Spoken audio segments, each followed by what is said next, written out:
Ngjarjet e poemës së famshme të Deradës, Këngët e Milosaos, zhvillohen në Shkodrën e shekullit të 15 apo jo.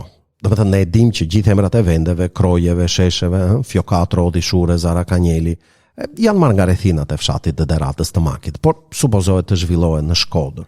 Këtë na e thot edhe titulli Këngët e Milosaos, birit të sundimtarit të Shkodrës.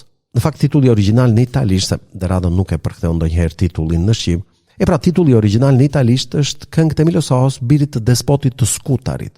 Mirë, po ne emri Skutari e kemi parë gjithmonë si një formë të italianizuar të emrit Shkodër, prandaj dhe themi që ngjarjet e poemës zhvillohen në Shkodër. Po zhvillohen vërtet aty. Le ti marrim faktet me radhë. Së pari Skutarin Derada e quan gjithmonë Katund. Nëse nuk luftojnë pra dheun, thot Milosajo, në ndhe do na harojnë shokët e vëllezrit, krojet e Katundi ynë. Si thot rinës kur bie tërmeti, Skutari më stuhet Katund.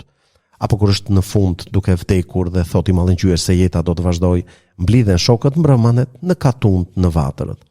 Pra Shkodra s'ka qenë asnjëherë Katund, por një qytet i madh dhe me emër, si në antikitet ashtu edhe në mesjet kur zhvillohen ngjarjet e poemës. Së dyti nga Skutari i poemës gjithmonë shihet deti.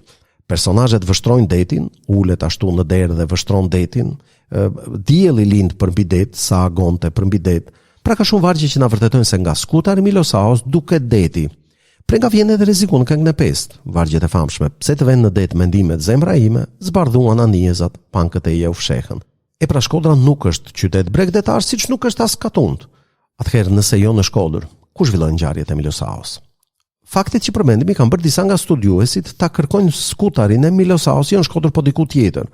Për shembull në Himar, në bregdetin e Himarës, në Vunot të Himarës. Në fakt përballë Vunojit është një faqe mali me emrin Skutara, prej nga shihet deti. Dhe aty diku afër janë gjetur disa rënoja që mund të supozojnë një vend banim të vogël mesjetar, pra që i përmbush kushtet për të qenë Katundi Milosaos. Dikush tjetër shtyhet akoma më në jug dhe gjen në Peloponez një Katund të vogël me emrin Skutari dhe me pamjen nga deti. Për më tepër ky Katund është i shquar për qëndresën ndaj osmanëve. Duke ditur edhe praninë e shumtë të arvanitëve në Peloponez, e supozon që ky mund të jetë Skutari i Milosaos.